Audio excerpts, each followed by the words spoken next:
¿Qué pensás de Lula? ¿Qué pensás de lo que dijo? Es el mismo mecanismo de Sánchez. O sea, No, lo de Sánchez fue distinto, porque Sánchez hubo un insulto previo. ¿Y no te crees que Petro y Lula no hicieron cosas similares? En el caso de Lula metiéndose activamente en la campaña electoral nuestra. Digo, ¿cuáles son los problemas? ¿Que le dije corrupto? ¿Y acaso no fue preso por corrupto? Digo, ¿desde cuándo hay que pedir perdón por decir la verdad? ¿O estamos tan enfermos de corrección política? Che, Antonio, me dice 1,87 m, y como vos no te autopercibís de 1,87 m, entonces te tengo que pedir disculpas, disculpame, digamos. Me quedó claro. Presidente Milei. ¿Qué tal, Antonio? Buenos días. ¿Estás? Bien, todo bien. ¿Empezamos otro país? Digo, ¿empieza otro país ahora para el gobierno suyo? Definitivamente. Primero hay que poner en contexto qué es lo que significa la aprobación de la ley bases y lo que hemos hecho hasta ahora, que nosotros definimos como la fase 1 del gobierno. Por un lado, hemos pasado la reforma estructural más grande de la historia argentina. La ley bases que pasó anoche es un hito histórico y monumental para la historia argentina. Primero porque es 5 veces más grande que la reforma que hizo Menem, siendo que la reforma de Menem era la reforma más grande de la historia argentina. Si a eso le sumamos que el DNU está vigente, eso significa que Argentina acaba de poner en marcha 800 reformas estructurales. Esto significa que Argentina, en términos de libertad económica, va a escalar 90 puestos. Argentina empieza a parecerse a países como Alemania, Francia, Italia, con lo cual esto nos pone en un sendero de crecimiento a niveles de poder cuadruplicar nuestro PBI per cápita. Con lo que implica eso en términos de reducción de pobres, de indigentes y aumentos sustanciales en los niveles de vida. Cuestión estructural. Por otra parte, también hemos logrado consolidar lo que nosotros, una de nuestras principales políticas, que fue el déficit cero. Básicamente, los números hasta mayo han sido verdaderamente imponentes, a pesar de los continuos pronósticos de que era solamente un mes y al mes que seguía se caía. No solo eso, sino que además tenemos las esperanzas de que los números que van a terminar dando el mes de junio, que tiene en contra, digamos, la estacionalidad en términos de lo que es el pago de medio aguinaldo, van a ser números verdaderamente sorprendentes, y eso nos va a dejar un colchón, esos 6 meses muy grande, un colchón financiero muy grande para enfrentar los pagos de intereses del mes de julio. Por lo tanto, la consolidación fiscal está en marcha, y lo que viene de acá para adelante es, ya pasó la etapa del déficit cero, ahora vamos a la etapa de la emisión cero. Es decir, ahora se viene... ¿Esa es la fase 2? Claro, ahora se viene el cambio de régimen monetario. Básicamente, lo que nosotros estamos apuntando es a que lo que se denomina la base monetaria amplia no varíe más. Entonces, ya se... Es decir, no vas a emitir más. Exacto. Entonces, sí, pero hay algunas cosas muy importantes. Por eso estoy definiendo como base monetaria amplia, porque ahora quiero explicar algunas cosas, porque he visto algunos analistas, la verdad, que de una pobreza conceptual verdaderamente grosera. Entonces creí que algunas cosas no había que explicarlas, pero parece que sí hay que explicarlas. Dicho esto, está cerrado el grifo fiscal. Nosotros en esta etapa hemos eliminado fuertemente los pasivos remunerados. El cuasi fiscal representaba 10 puntos del PBI. Ya lo hemos bajado a 1. O sea, hay un ajuste adentro de las cuentas del Banco Central de 9 puntos del PBI. Parte va a quedar de ese déficit porque es algo que se generó en la primera parte del año. Y la idea es que la base monetaria amplia, que hoy está en el orden de 7 u 8 puntos del PBI, Sí. cuando históricamente la base monetaria, la simple, ha estado en el siglo XXI en torno al 9 o 10%. La base monetaria simple en Argentina hoy es 2,8 del PBI. Es decir, serían niveles de demanda de dinero propios del camino de una hiperinflación. Sí. Una de las cosas que está sucediendo es que la economía, digamos, como encontró un piso y está rebotando, la demanda de dinero está creciendo. Entonces, una de las cosas que vos estás viendo es que la base monetaria, la simple, se está expandiendo como consecuencia del aumento del circulante. Es decir, la gente, dada la caída de la tasa de inflación y dada la caída de las tasas de interés nominales, eso hace que la gente desee tener más dinero en sus bolsillos. Entonces eso lleva a una recomposición del circulante. Y esa recomposición del circulante hace que vos salís de esos depósitos y entonces los bancos le piden al Banco Central que se emita, y en consecuencia lo que vos tenés es que la base monetaria amplia está constante, sí, pero va cambiando la composición. Es decir, hay un equilibrio virtuoso que en la medida que vos vayas avanzando en el aumento de la demanda de dinero y que se vaya recomponiendo la situación económica, lo que vos vas a tener es que cada vez la base monetaria simple se tiene que ir pareciendo más a la base monetaria amplia hasta que terminan de desaparecer por completo los remunerados. Bien. Eso es lo que tiene que ver con una de las partes, digamos, de la cuestión monetaria. Y entonces, una vez que nosotros terminamos de resolver el problema de los puts, esto ya estaría poniéndole casi un fin a lo que tiene que ver la cuestión de los pasivos remunerados.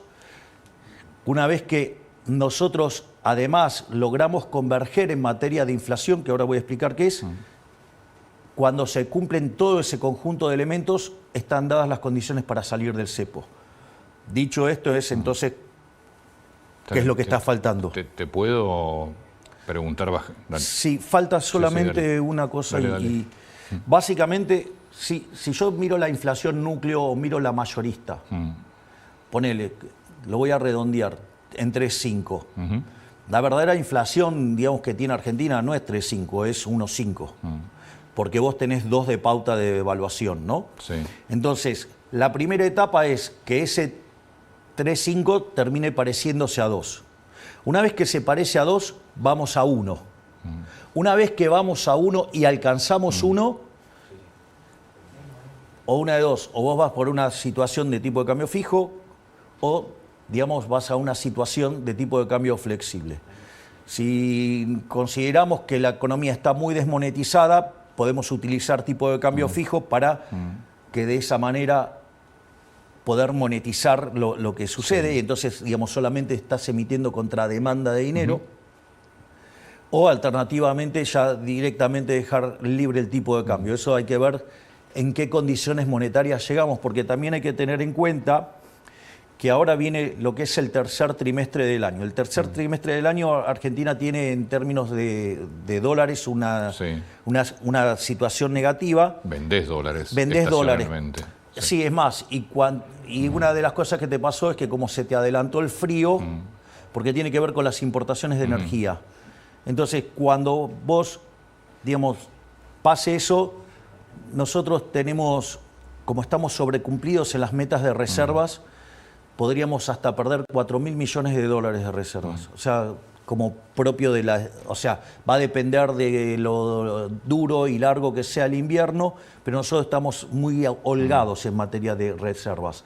Entonces, y eso lo que va a implicar también es una contracción de la base. Entonces, tenemos que ver, digamos, cuando converjan las tasas de inflación, qué niveles de agregados monetarios tenemos, porque no sea cosa que le estemos poniendo un freno a la economía porque la estamos ahogando monetariamente.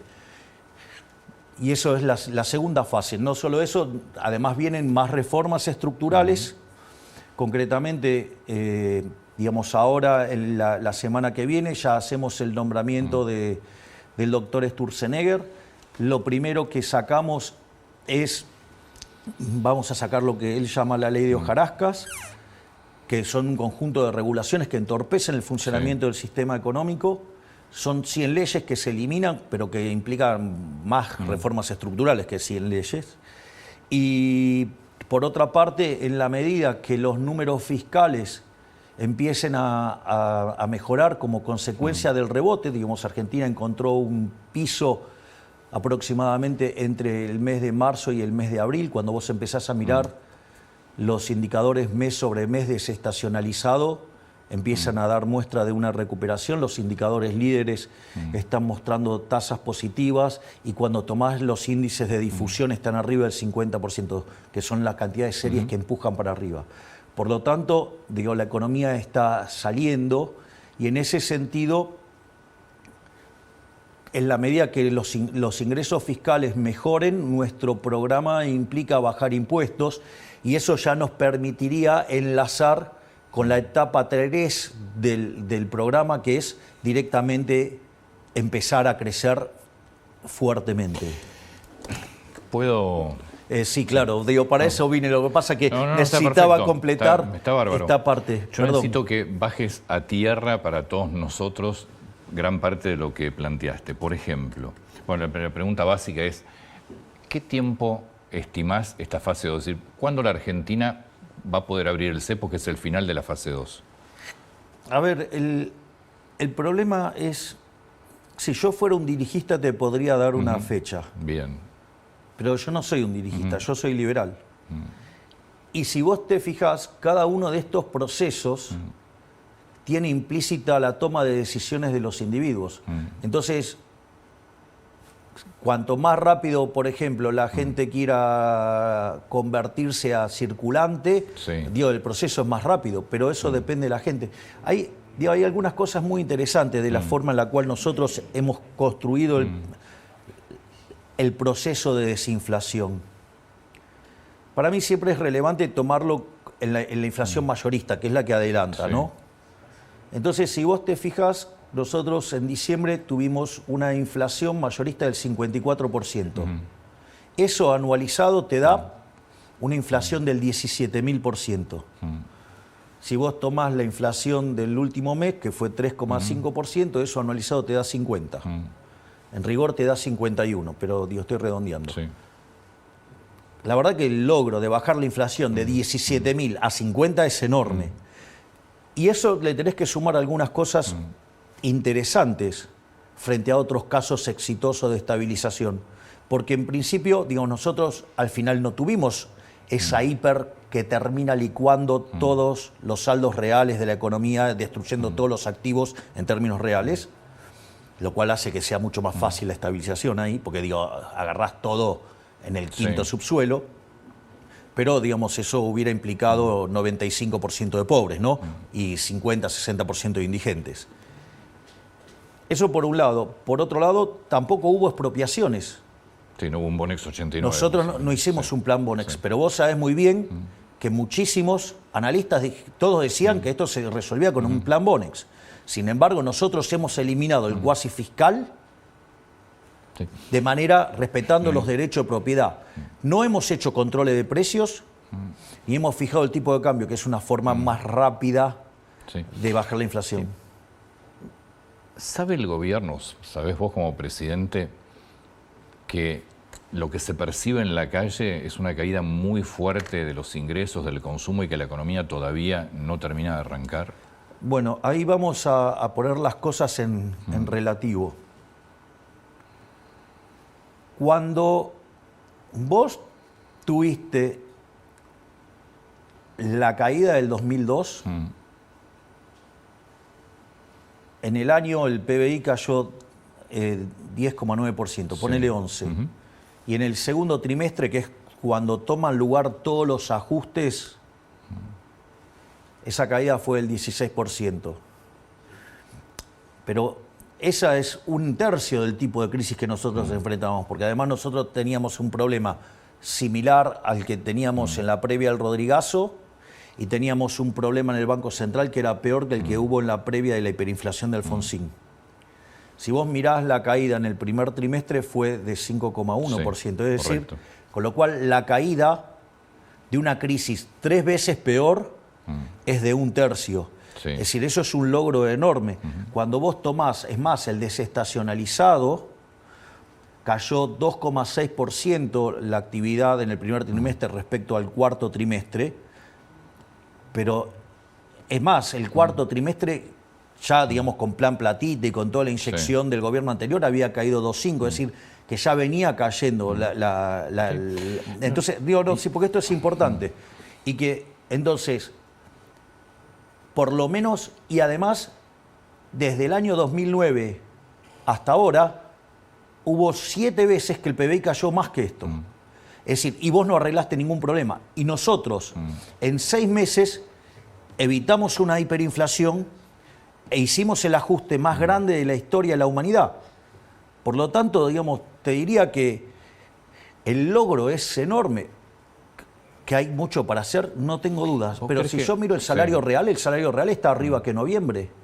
Los últimos 2 meses el salario real está creciendo. Sí, lo que pasa es que también crecieron los precios y en dólares muchísimo. Pero yo estoy hablando del salario real. Sí.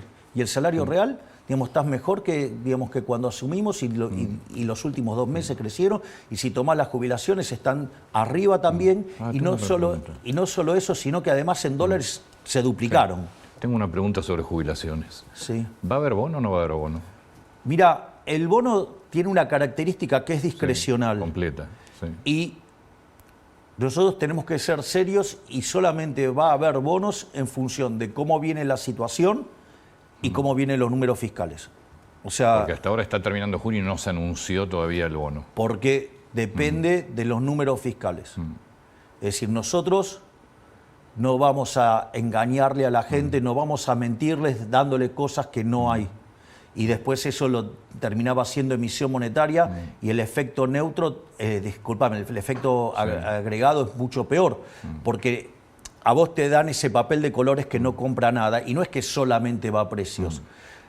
Esa situación en la cual en la transición va a precios genera una distorsión en el funcionamiento del sistema que hace que el nivel de actividad sea menor, con lo cual esta política de hacer las cosas con emisión monetaria lo que te genera es una situación de peor pobreza. Sí. El ministro Caputo había dicho que si se aprobara la ley Bases, cuando se apruebe la ley Bases, se iba a reducir el impuesto país de 17,5 a 7,5. Efectivamente. Eso ahora, digamos, cuando termine de reglamentarse la ley y empiecen a correr los ingresos, a partir de ese momento, una vez que vos limpiás ese efecto, digamos, se empieza a aplicar esa reducción. O sea, la reducción, vos, está aprobada la ley, se reglamenta. Sí, cuando vos tenés todo en funcionamiento, eso es una cuestión de caja. Sí. Entonces, ahí automáticamente después se saca. ¿Tiempo? Porque eso depende de ustedes ya, no es de la gente. Bueno, digo, sí, pero hay cuestiones operativas que por eso resolver, gobierno, no sé. Imagino que podrá ser en agosto, supongo. Es, bueno, pronto. No, bueno, está bien, digo, o sea, por eso, porque vos necesitas reglamentarlo, pero también vos necesitas que esté funcionando, es un problema de caja.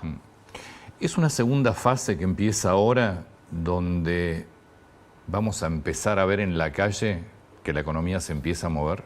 De hecho, la economía se está moviendo. En sectores muy particulares. La vida es así. Sí, pero se debería extender. La realidad es heterogénea, digamos, es naturalmente así. Sí. Y algunos van primero y otros van después, o sea, es parte de la vida misma. Lo que sí podemos decir es que hay fundamentos para que empecemos una recuperación sólida, y acá hay varios elementos que juegan. El primer tema es, vos venís de una economía que durante 20 años se estuvo comiendo el capital. Por lo tanto, al haber poco capital en la economía, eso se traduce en niveles de productividad muy alta. Quiere decir que los proyectos, en términos reales, tienen retornos muy altos. Eso es un disparador de la inversión. Ese es el primer punto. El segundo punto es, vos tenés un efecto de rebote. O sea, vos tenías el pánico, la gente en pánico no consume, digamos, se retrae, y ahora, digamos, cuando pasó el pánico empieza a expandir también. Además tenés recomposición de salarios reales y de jubilaciones, digamos, que le vienen ganando a la inflación. No solo eso, con lo cual tenés un efecto desde el lado de la oferta, tenés un lado desde el lado de la demanda, y por otra parte, Una de las cosas que es muy importante, el corrimiento del sector público en la economía, el gasto público en términos reales cayó 30%. Es decir, y además eso implicó un ahorro fiscal de 15 puntos del PBI. Ese ahorro ahora vuelve para que la gente lo pueda usar, no para que se lo esté comiendo el fisco. Esto no es un tema menor, porque la parte interesante de esto es que nosotros discutíamos en diciembre la hiper y hoy estamos discutiendo los créditos hipotecarios. Digo, eso me parece que como cambio en el eje de la discusión no es trivial. Es una pregunta que yo había notado. ¿Sacarías un crédito hipotecario ahora o esperarías? Sí, yo estaría en condiciones de, digamos, aparte porque vos lo que ves es que, digamos, primero que las tasas de interés en términos reales son muy bajas. Segundo, que las propiedades están deprimidas. Y por otra parte, vos vas a tener una situación donde tus ingresos van a mejorar y además con la inflación a la baja, con lo cual te diría que... vos sacarías hoy un crédito hipotecario. Sí. No esperarías a que bajen más las tasas. Sí, podés hacerlo, pero te va a costar más caro la propiedad que vas a comprar. Tiene que ver con eso. O sea, aparte de la apuesta es, ojo, porque la propiedad vale algo hoy y cuando vos quieras ir por la tasa más baja, también es más alto el valor de la propiedad. Nombraste a Sturzenegger que la semana que viene ya se incorpora al gobierno. Sí, ayer estuvimos trabajando 3 horas con Federico. Sí. ¿En qué lugar? Vamos a crear un ministerio que tiene como misión básicamente continuar con el proceso de reformas. O sea, yo siempre, digamos, para que la gente tenga algo para visualizar qué es lo que tengo en la cabeza, digo, bueno, parecernos a Irlanda. ¿Irlanda qué quiere decir cuando digo eso? Que era un país que era el más miserable de Europa y hoy es un país que tiene un PBI per cápita 50% superior al de Estados Unidos. La realidad es que a mí con eso no me alcanza. O sea, yo quiero hacer que Argentina sea el país más libre del mundo. Y conforme un país es más libre, es mucho más rico. De hecho, los países más libres son cerca de 12, 13 veces más ricos que los reprimidos. O sea, tienen 25 veces menos de pobre en el formato estándar, 50 veces menos en el extremo. Entonces, ese es el modelo. El modelo es el modelo de la libertad. Y ese es el área que va a tener Sturzenegger. Sturzenegger es el encargado de llevar a cabo las reformas estructurales para que ganemos libertad económica y podamos seguir creciendo, poder seguir poniéndole musculatura al crecimiento de largo plazo. Se habló mucho de un informe del Fondo Monetario que hablaba de una devaluación del 30%, que en junio se terminaba el dólar blend, que era el dólar de liquidación de exportaciones. El ministro Caputo lo negó esto sistemáticamente. ¿Te preocupa el valor del dólar hoy en Argentina? No. No, y voy a explicar por qué. Vos hoy no comprás dólares libremente.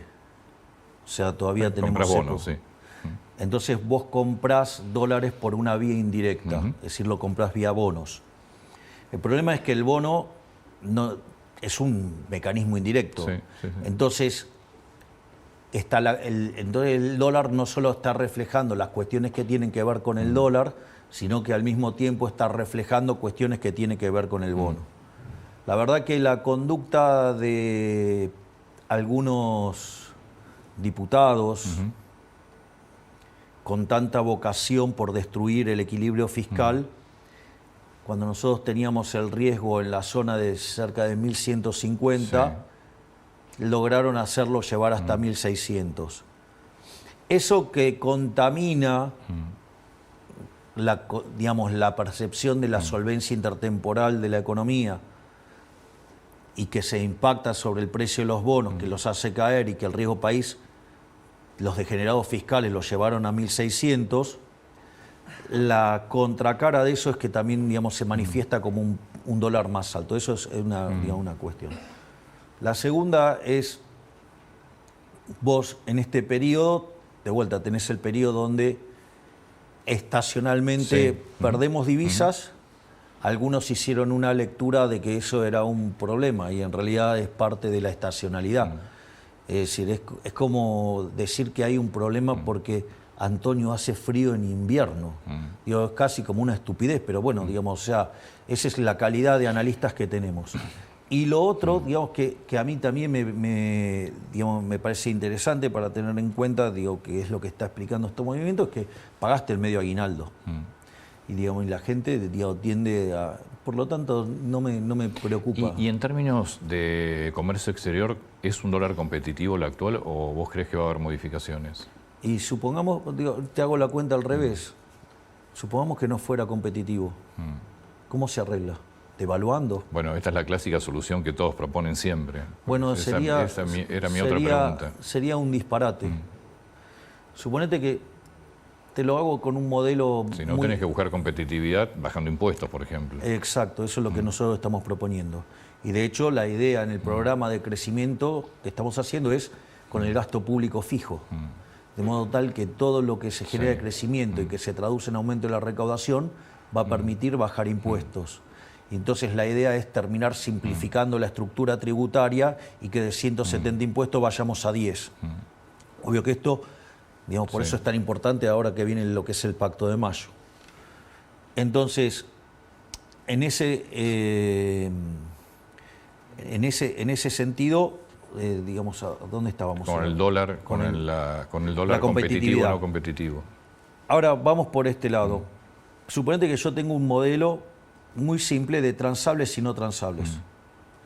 Y la competitividad viene dada por el precio de los transables respecto de los no transables, ¿no? Es es una forma estándar de mirar el problema. Primero te cuento, si vos pensás en esos términos, la baja del gasto público implica que el tipo de cambio, digamos, se vuelve más competitivo, porque impacta directamente. Y nosotros hicimos una reducción del 30% real del gasto público. Detalle que lo dejo, digamos, para los ignorantes, digamos, que viven engañando gente vía consultoras. Pero ahora voy a ir a otra parte. Suponete lo siguiente, tenés la foto y viene un torpedo y te rompe la mitad del sector no transable de la economía, con lo cual vos tenés una contracción de oferta. ¿Qué crees que va a pasar con el precio de los no transables? Tendría que subir. Obviamente. Por lo tanto, si vos lo mirás en términos de ese precio relativo, la economía se apreció un montonazo, porque el precio de los no transables...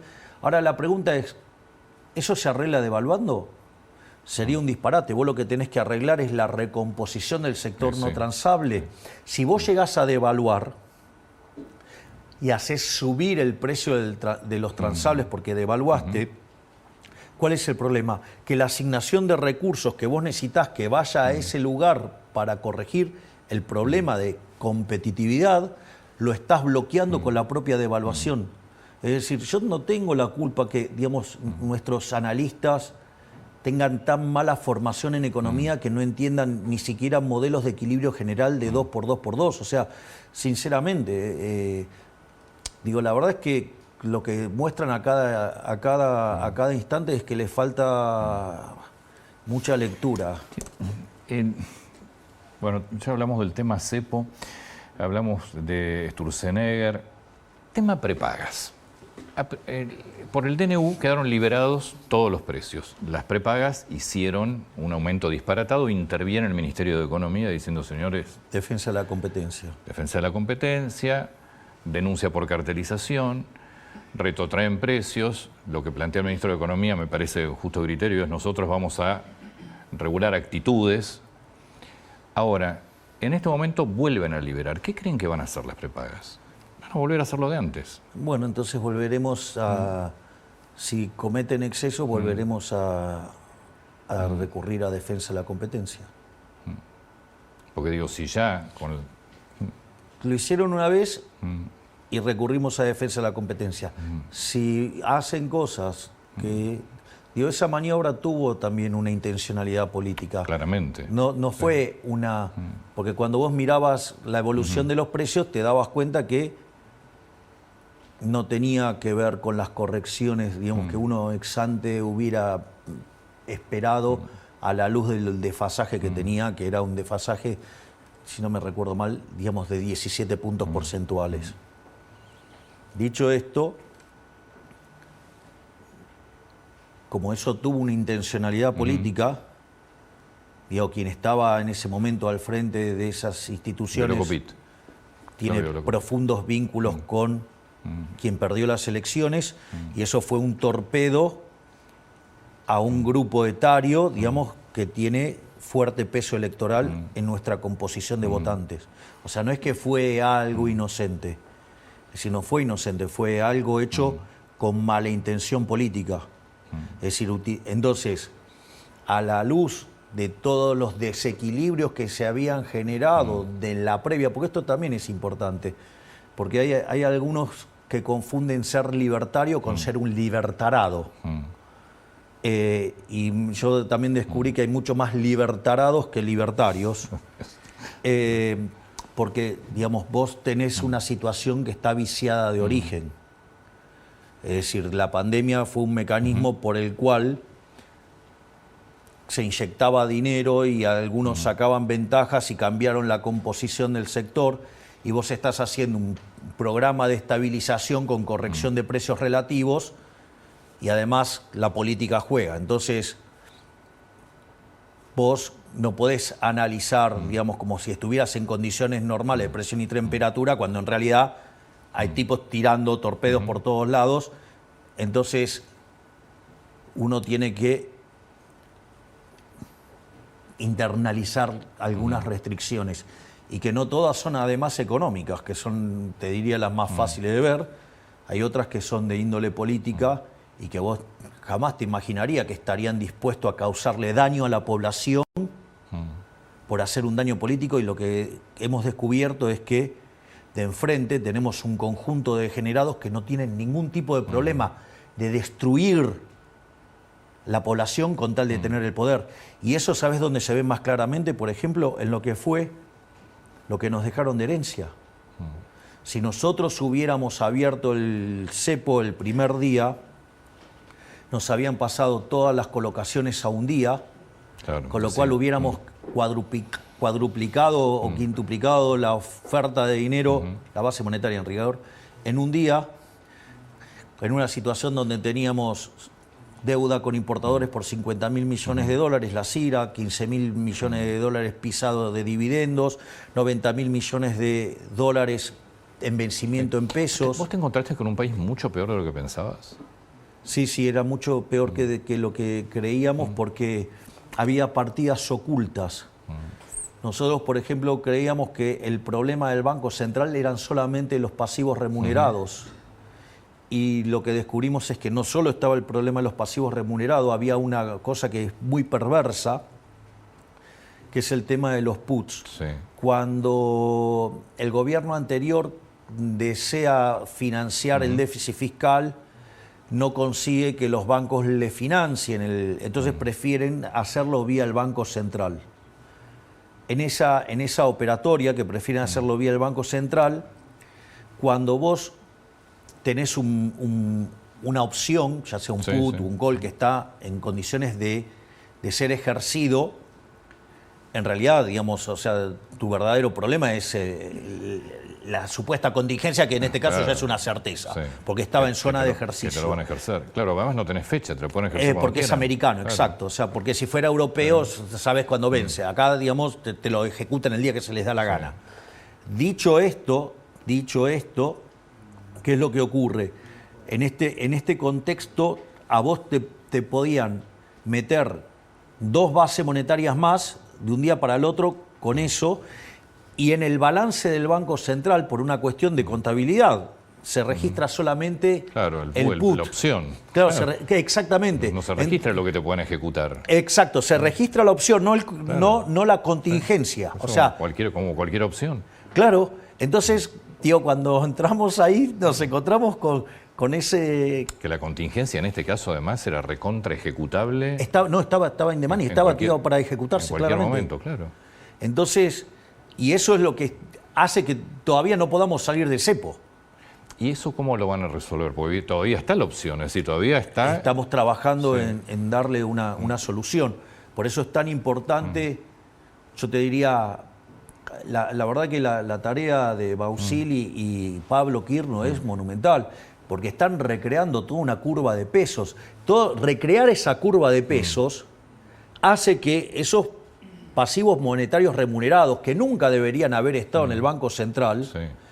vuelvan a estar donde tenían que estar, que era en el Tesoro, porque la contracara de eso son los 45.000 millones de dólares que se robaron del Banco Central el gobierno anterior. 45.000 millones de dólares que se robaron. Sí, claro. Digo, porque no deberían haber ido por el lado del Banco Central, no deberían haber saqueado el Banco ¿Y Central. quién se los quedó? Se los gastaron haciendo populismo. Entonces el plan platita, pero 45.000 millones. A lo largo de... Sí, es más, en mi definición se O sea, robaron... el doble de las reservas. Se robaron 28 puntos del PBI con señoriaje.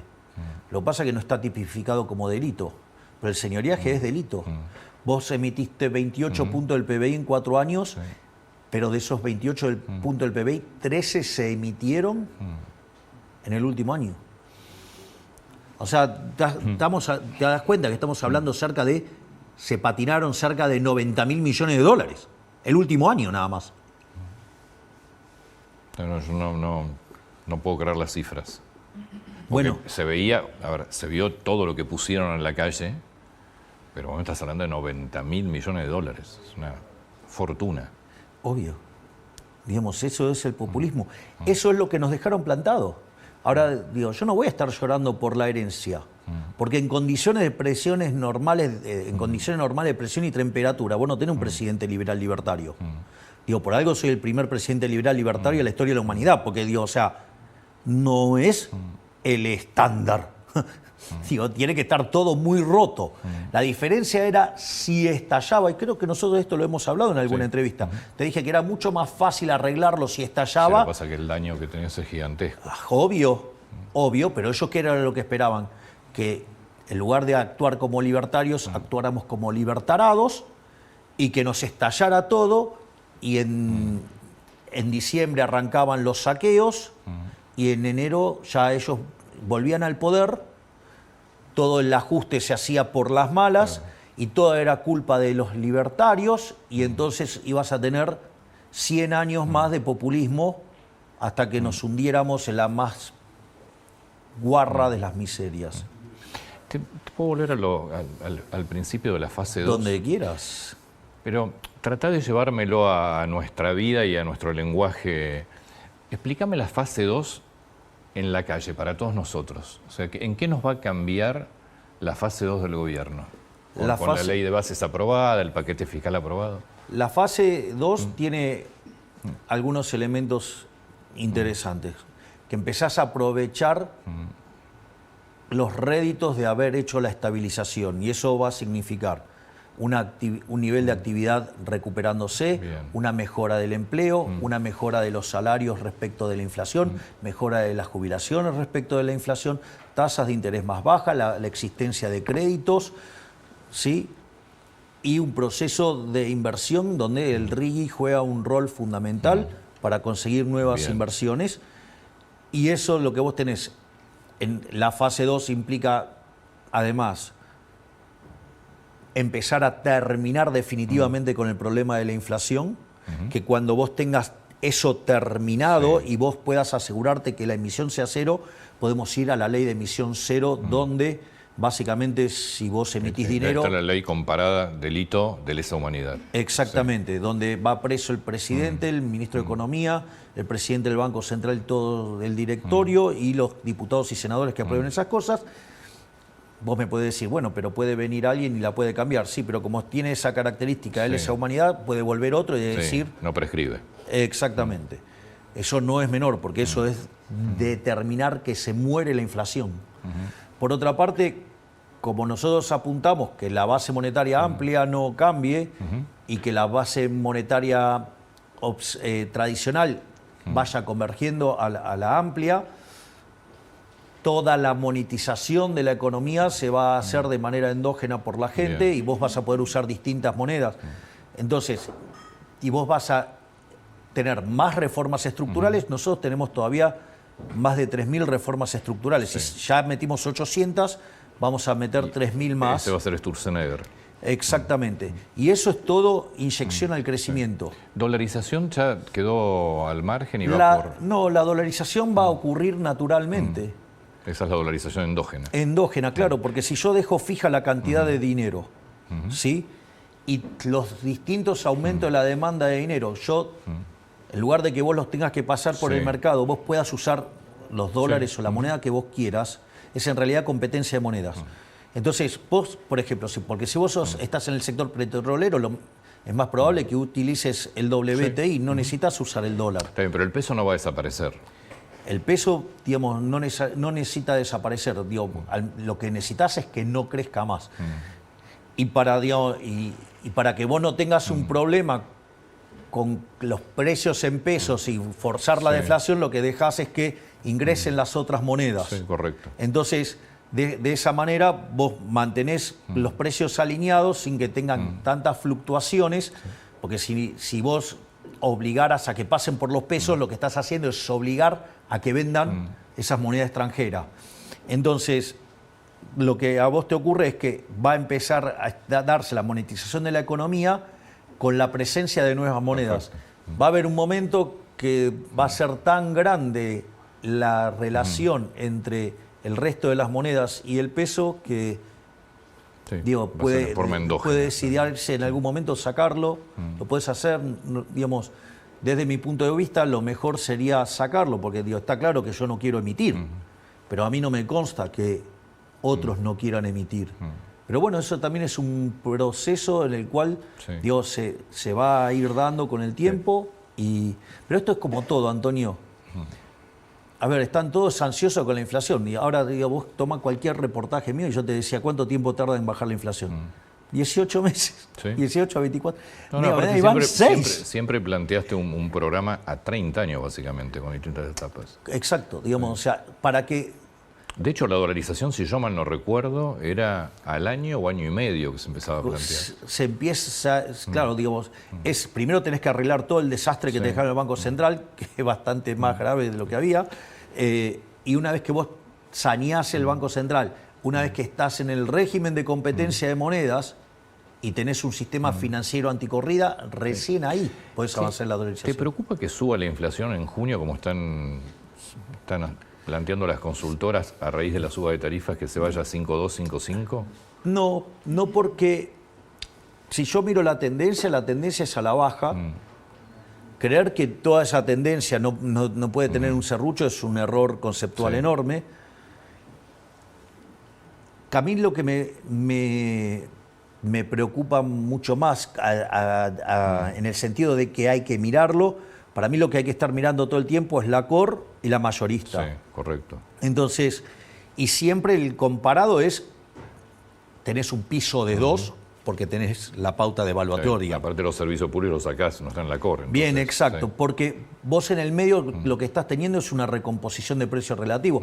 Una recomposición de precio relativo no es inflación, es recomposición de precio relativo, que lo vas a manifestar como una situación donde te suben los precios, pero eso es un problema de la recomposición, no de... Mira, te lo hago con un ejemplo más fácil. Suponete que tenés una situación X en la economía y por algún motivo, no sé cuál, el que fuera, hay una caída en la demanda de dinero porque inventaste un mecanismo por el cual cambiás los modos de pago y entonces demandás menos dinero, pero no por nada más que por eso. Por lo tanto, o sea, la demanda de dinero cae. ¿Cuál es la consecuencia? Que pierde poder adquisitivo el peso, o sea, con lo cual tenés un salto de once for all, de una vez para siempre, en el tipo en el nivel de precios, pero eso no es inflación, es un cambio de precio relativo. Yo tengo dos preguntas. Una... Qué bueno, son las dos preguntas, o sea... Por ahora. Esta semana Lula dijo que vos deberías pedirle disculpas. ¿Qué pensás de Lula? ¿Qué pensás de lo que dijo? La verdad que una discusión tan chiquita, ¿no? Parece una discusión de criaturas de preadolescentes. Porque digo, es el mismo mecanismo de Petro, es el mismo mecanismo de Sánchez. O sea, No, lo de Sánchez fue distinto, porque Sánchez hubo un insulto previo del gobierno de Sánchez a través de Puente. ¿Y vos te crees que Lula no hizo cosas parecidas Pero lo de Sánchez fue mucho más grosso. ¿Y no te crees que Petro y Lula no hicieron cosas similares? En el caso de Lula metiéndose activamente en la campaña electoral nuestra. Con lo cual no le vas a pedir disculpas a Lula. Pero aparte, digamos, las cosas que yo dije encima son ciertas. Digo, ¿cuáles son los problemas? ¿Que le dije corrupto? ¿Y acaso no fue preso por corrupto? ¿Y qué le dije? ¿Comunista? ¿Y acaso no es comunista? Digo, ¿desde cuándo hay que pedir perdón por decir la verdad? ¿O estamos tan enfermos de corrección política que a la izquierda no se le puede decir nada, aun cuando sea verdad? Es como, no sé, ¿cuánto me dice? ¿1,90 m? 1,87. 1,87. Che, Antonio, me dice 1,87 m, y como vos no te autopercibís de 1,87 m, entonces te tengo que pedir diferentes. disculpas, discúlpame, digamos, nada. Sí, digamos que son situaciones diferentes. En el fondo es lo mismo, lo que pasa es que lo estoy llevando a un ejemplo ridículo. Digo, para que veas lo ridículo que es. Pero lo que quiero que veas, Sánchez también exigió que se le pida disculpas. Sí, Petro también exigió que se le pida disculpas. La situación de Sánchez es diferente, porque Sánchez, uno de sus ministros que nunca pidieron ellos disculpas, fue muy agresivo con el presidente de Argentina. ¿Y a vos no te parece que la campaña negativa que me hizo Massa, impulsada desde Brasil, eso no fue agresivo?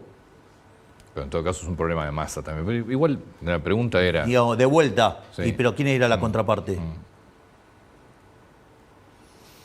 Digo, ¿me van a pedir disculpas por la cantidad de mentiras que dijeron durante toda la campaña? Me quedó claro. Digo, porque aparte, digamos, o sea, los que mintieron exige que se les pida perdón porque uno les dijo la verdad. Vamos. Entonces, hay que ponérselo. ¿Sabes qué? Hay que ponerse por encima de estas niñedades. ¿Sabes por qué? Porque es más importante, digamos, los intereses de los argentinos y los brasileros que, digamos, el ego inflamado de algún ¿Por qué le pediste zurdito. disculpas al Papa? Que dijo, entre otras cosas, que eras el maligno. No, yo le dije eso. No, el Papa, tenés razón, vos le dijiste eso, el Papa dijo otra cosa y volvió ahora en esta última vez. Porque, digamos, ¿Por qué le pediste disculpas al Papa, que también fue bastante duro con vos? Pero fue distinto lo que hizo el Papa y él tiene una interpretación de los hechos y tiene una visión de algunas cosas que es directamente opuesta a la que yo tengo. Y una de las cosas que yo me di cuenta ahí es que por más que vos tengas una visión distinta y que hasta tengamos interpretaciones distintas de las Sagradas Escrituras, eso no ameritaba que yo utilizara los calificativos que utilicé, porque ahí me equivoqué, porque en el fondo le estaba diciendo algo por pensar distinto y por tener una lectura de las Sagradas Escrituras distinta, digamos, a la que tengo yo. Digo, él no tiene por qué comprar mi argumento de Samuel 8 y mi argumento sobre Sí, San yo igual Lucas. creo que la visión del Papa es política, netamente. Es un Papa peronista, me parece que es política, es completamente política. Yo creo que tiene que ver con su forma de ver desde la perspectiva de un jesuita. Pero eso en el momento, yo caí en la trampa de creer que era una cuestión de índole porque es peronista. Ese fue mi error y por eso contesté como contesté. Y cuando me fui desasnando sobre temas vinculados a la interpretación y lectura de las Sagradas Escrituras, digo, las cosas son bastante... O sea que no lo pones dentro de lo político, para nada. Mucho más a lo religioso. No, porque creo que tiene que ver con su lectura, digamos, de cómo se interpreta. O sea, después yo puedo compartir o no, hay cosas que comparto, hay cosas que no, digamos, o sea, pero... Digo, esa es la interpretación de él, digo, y ¿quién dijo que la mía es la correcta? ¿Te interesa mucho lo que piensen de vos? Digo, ¿te preocupa? Digo, fundamentalmente por ¿En serio me lo preguntás? Lo del premio Nobel, sí. Hay una cuestión. En primer lugar, en términos generales, me importa un rábano. Bien. Porque tu opinión, a ver, yo soy liberal libertario, entonces yo, digamos, bajo la regla del principio de no agresión, bajo la regla de libre comercialización, con respeto al derecho a la vida, a la libertad y a la propiedad, tu opinión es tu propiedad. Así que vos podés decir lo que se te cante, o sea, vos podés decir todo lo que se te ocurra. Sí, con respeto. La definición de respeto también es relativa. Sí. Es relativa, digo, tampoco es tan grave. Porque tiene que ver con contextos, o sea, no es tan complicado.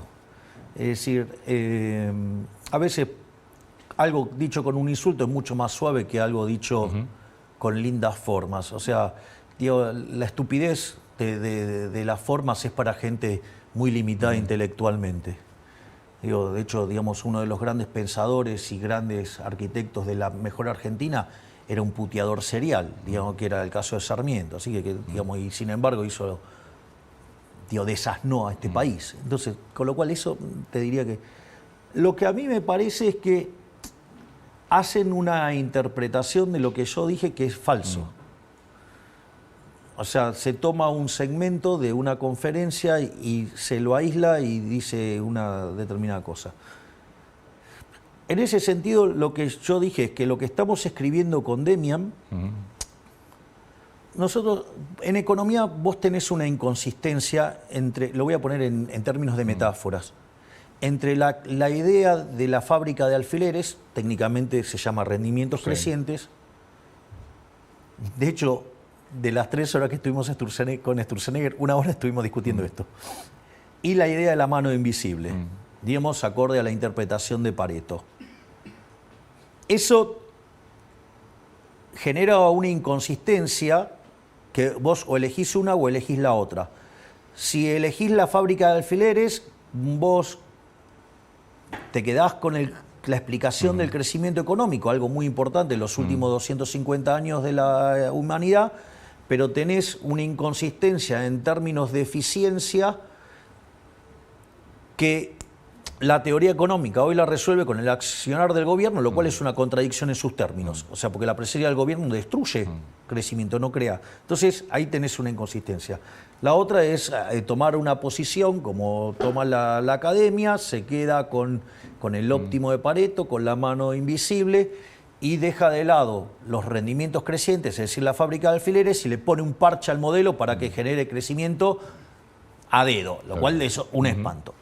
Entonces, nosotros con Demian lo que estamos haciendo es corregir esa inconsistencia para poder explicar el crecimiento económico en un sendero de optimalidad de Pareto, no solo presente, sino futuro, o sea, una optimalidad intertemporal. Ahora, ¿qué pasa? Cuando vos haces eso implica que tenés que redefinir cómo funcionan las empresas, que tenés que redefinir cómo funcionan los mercados. Digo, que tenés que redefinir... O sea, tenés que redefinir la economía.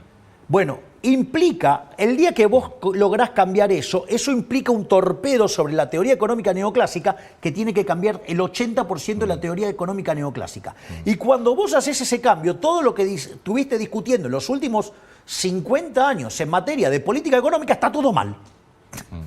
¿Comprendés? Sí. Entonces, si vos llegás a lograr eso, y eso es una contribución digna del premio Nobel. Eso no quiere decir que yo me postulé. Claro. Lo que dije es, nosotros estamos trabajando en algo que es un torpedo a la línea de flotación a la teoría económica neoclásica. De ahí a decir que me autopostulé para el Nobel es una estupidez del tamaño de una casa. Mil gracias por el tiempo. No, por favor, espero haber sumado algo para... Desde ya que sí. Que poder, digamos, que los argentinos tengan la tranquilidad que estamos yendo por el buen camino y que estamos haciendo algo que... Hay algo que es muy importante que hay que entender. Nosotros estamos revirtiendo más de 100 años de decadencia. Y ayer hemos dado el primer paso. Ayer hemos dado el primer paso para salir de la decadencia de los últimos 100. Y estamos gestando las condiciones para que Argentina vuelva a ser el país más próspero del mundo. Porque vamos a hacer que Argentina sea el país más libre del mundo. Y si Argentina es el país más libre del mundo, va a ser el más próspero del mundo. Y en eso nos va la vida a nosotros. Presidente, gracias. Gracias, Antonio. Por favor.